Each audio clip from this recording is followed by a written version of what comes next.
Baik, Om Swastiastu. Assalamualaikum warahmatullahi wabarakatuh. Shalom, nama budaya, salam kebajikan bagi kita semua. Perkenalkan, di sini kami dari kelompok satu ingin mempresentasikan mengenai mekanisme pembentukan gelombang laut berdasarkan gaya pembangkitnya. Bisa di next.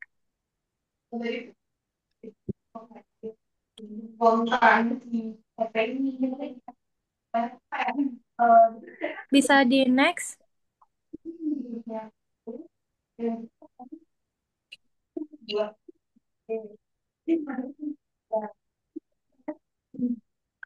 Next slide.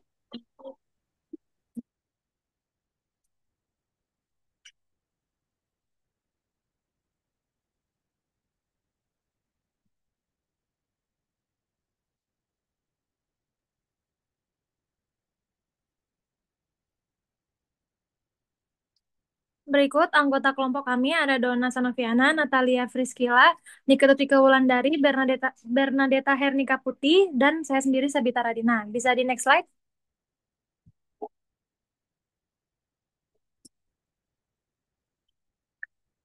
Baik, selanjutnya perkenalkan, nama saya Sabita Radina dengan NIM 2213511121. Di sini saya akan mempresentasikan mengenai gelombang yang dibangkitkan oleh angin. Gelombang laut yang paling sering kita temui di lautan merupakan gelombang yang dibentuk oleh angin. Gelombang ini terjadi karena adanya interaksi antara angin yang bertiup di atas permukaan laut dan air laut itu sendiri. Ketika angin meniup permukaan laut, sebagian energi dari angin itu ditransfer ke air, sehingga terbentuklah gelombang. Mungkin bisa di next slide.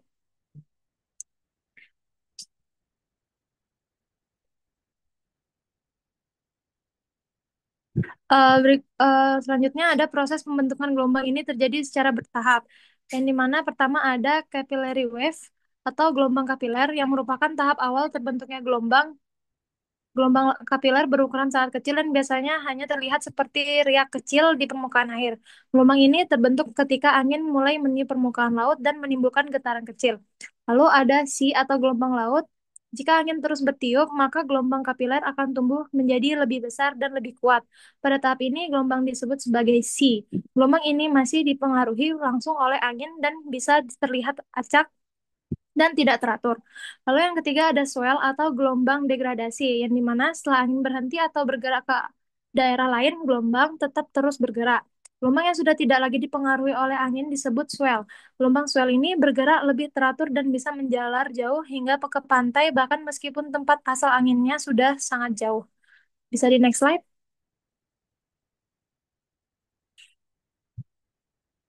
Baik, selanjutnya gelombang dibentuk dan dari transfer energi angin ke permukaan laut. Gelombang ini terbentuk ketika angin bertiup di atas permukaan laut, lalu sebagian energinya ditransfer ke air. Proses ini membuat permukaan laut mulai bergetar dan menciptakan riak kecil yang lama-lama bisa membesar. Makin kuat dan lama angin bertiup, maka makin besar dan kuat pula gelombang yang terbentuk. Inilah sebabnya mengapa badai bisa menghasilkan gelombang besar di laut. Bisa di next slide.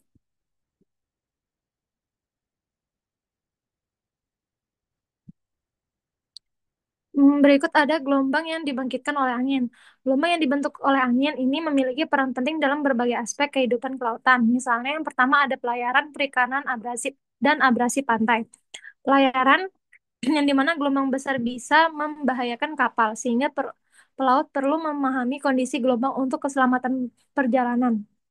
Lalu ada juga perikanan, yang dimana aktivitas nelayan juga dipengaruhi oleh gelombang, terutama saat melaut untuk menangkap ikan.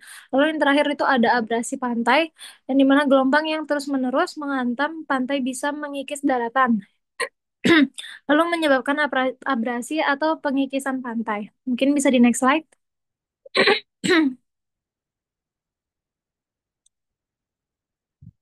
Baik, selanjutnya bisa dilanjutkan oleh teman saya. Baik, perkenalkan saya dengan Noviana dengan NIM 22135111005. Jadi di sini saya akan menjelaskan mengenai gelombang yang dibangkitkan oleh aktivitas tektonik atau tsunami. Jadi tsunami ini sendiri adalah gelombang laut besar yang terutama disebabkan oleh adanya aktivitas tektonik seperti gempa bumi bawah laut, letusan gunung api bawah laut, atau longsoran dasar laut. Di sini ada beberapa mekanisme terbentuknya Gelombang yang dibangkitkan oleh aktivitas tektonik atau tsunami yang pertama adalah terjadinya aktivitas tektonik yang menyebabkan gempa bumi. Jadi tsunami ini umumnya diawali oleh adanya gempa bumi tektonik bawah laut yang berkekuatan besar, biasanya lebih dari 6,5 magnitudo. Gempa ini terjadi akibat adanya pergeseran lempeng tektonik pada zona subduksi, di mana satu lempeng bumi menujam ke bawah lempeng lainnya. Lalu yang selanjutnya adalah perubahan mendadak dasar laut atau pergeseran vertikal dasar laut. Jadi gempa bumi tersebut menyebabkan perubahan vertikal dasar laut secara tiba-tiba, seperti naik turunnya dasar laut. Ketika dasar laut terangkat dan turun dengan cepat, volume air di atasnya ikut terdorong secara vertikal, dan inilah yang menyebabkan gelombang air besar di permukaan laut. Perubahan ini tidak bersifat horizontal seperti gelombang biasa, melainkan vertikal sehingga energinya lebih besar dan dapat menyebabkan gelombang tsunami. Lalu yang ketiga yaitu gelombang merambat ke segala arah. Jadi setelah air laut ini terganggu, energi dari gangguan tersebut merambat ke segala arah dalam bentuk gelombang tsunami. Gelombang ini dapat melintasi ribuan kilometer lautan dengan kecepatan yang tinggi hingga 800 kilometer per jam di dalam laut dan panjang gelombang yang sangat besar hingga ratusan kilometer. Tetapi memiliki amplitudo atau tinggi gelombang awalnya kecil di laut lepas sehingga sering tidak terdeteksi.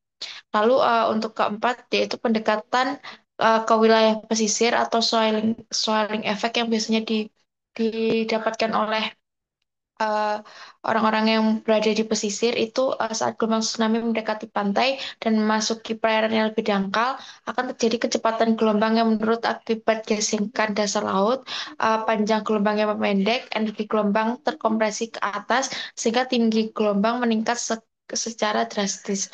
Hal ini yang biasanya menyebabkan gelombang tersebut masuk ke area pesisir. Next.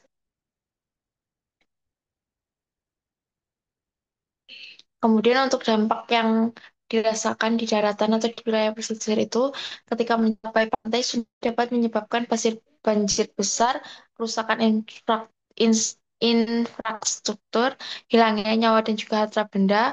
Lalu gelombang tsunami ini bisa datang dalam beberapa gelombang berturut-turut dan gelombang kedua atau ketiga seringkali lebih besar daripada gelombang yang pertama. Mungkin itu dari saya. Next dapat dilanjutkan oleh teman saya.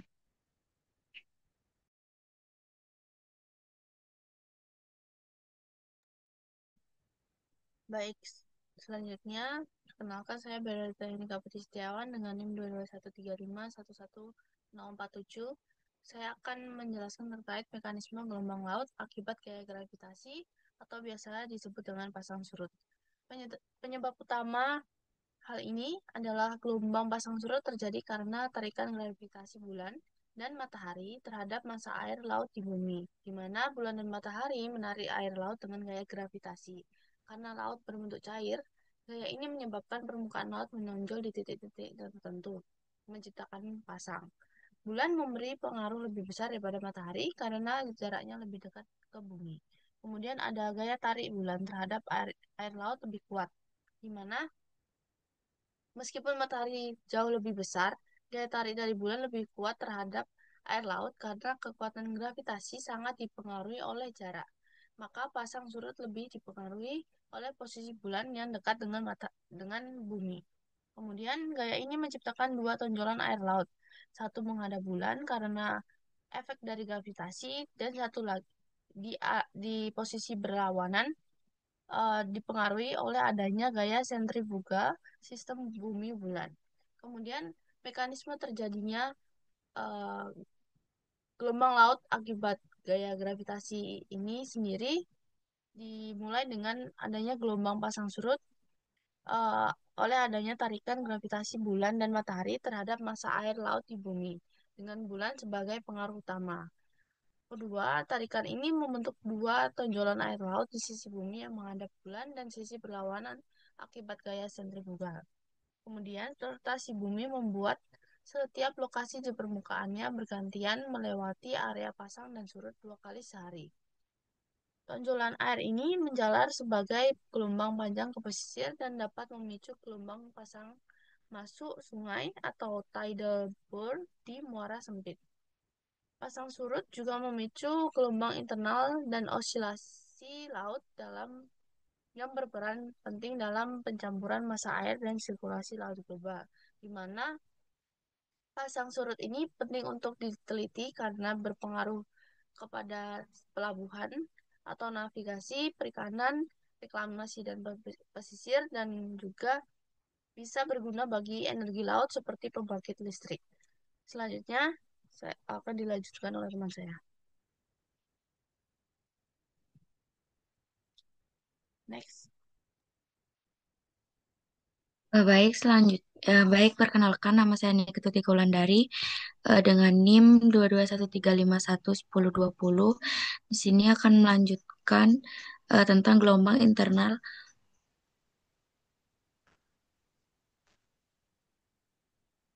Baik, gelombang internal adalah fenomena gelombang yang terjadi di dalam fluida, bukan di permukaannya. Dalam konteks laut, gelombang internal secara khusus muncul di bawah permukaan air.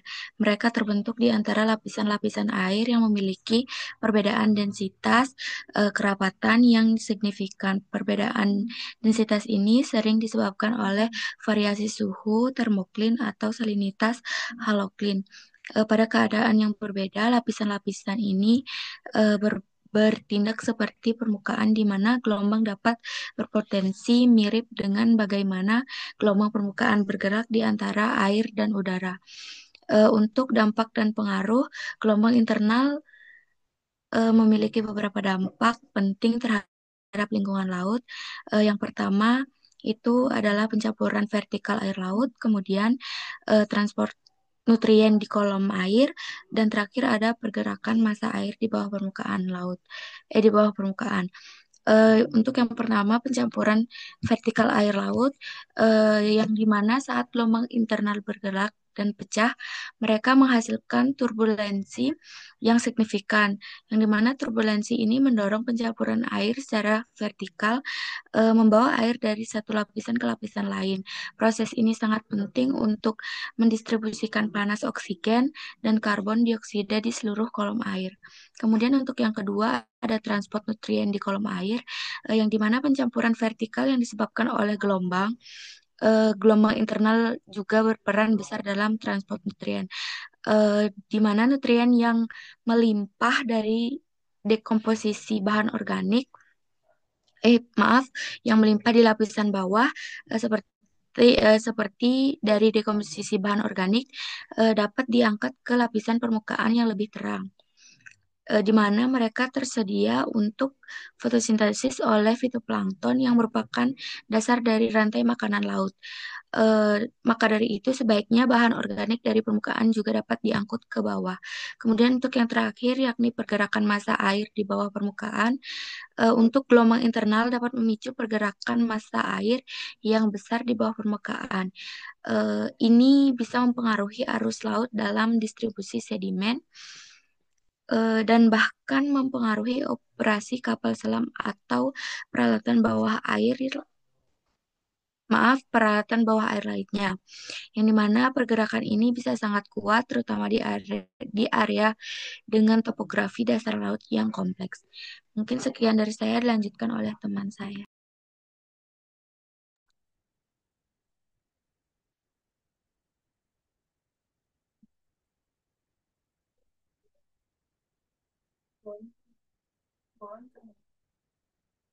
Baik, selanjutnya eh, pertama-tama perkenalkan, nama saya Natalia Friskila Sianturi dengan NIM 2213511018.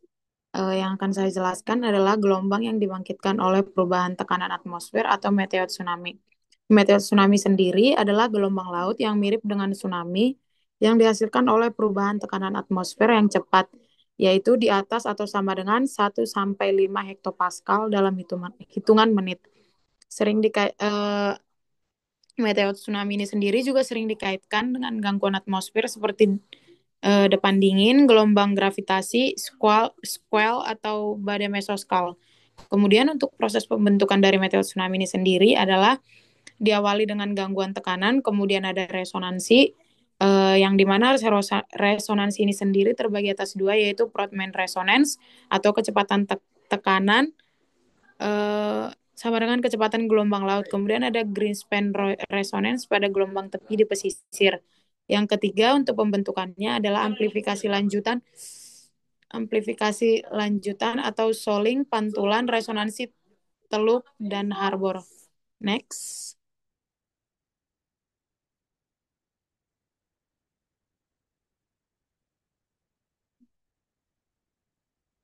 Kemudian untuk dampak potensialnya sendiri, gelombang mencapai ketinggian beberapa meter dalam beberapa kasus merusak infrastruktur pelabuhan, perahu, dan pantai, bahkan bisa menyebabkan korban jiwa. Contohnya pada Nagasaki pada tahun 1979 dan di event 2009 di Laut Cina Timur. Kemudian yang kedua, gelombang meteor tsunami ini sulit diprediksi karena terjadi dalam skala waktu yang sangat singkat, menit hingga jam, sering saat cuaca tampak cerah di pantai. Kemudian kekhawatiran bahwa frekuensi meteor tsunami ini mungkin lebih tinggi dari catatan historis karena fenomena ini sering diklasifikasikan sebagai sage atau tsunami tak jelas asalnya. Kemudian untuk upaya peringatan dininya, yang pertama itu ada sistem pemantauan tekanan atmosfer atau atmosfer yang real time.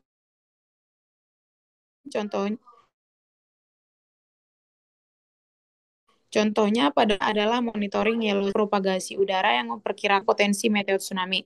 Kemudian yang kedua, upaya peringatan dininya sudah dapat di model numerik yang telah dipakai untuk memetakan resiko lokal berdasarkan kombinasi geometri pantai dan kondisi atmosfer. Next.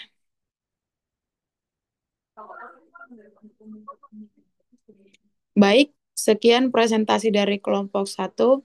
Terima kasih.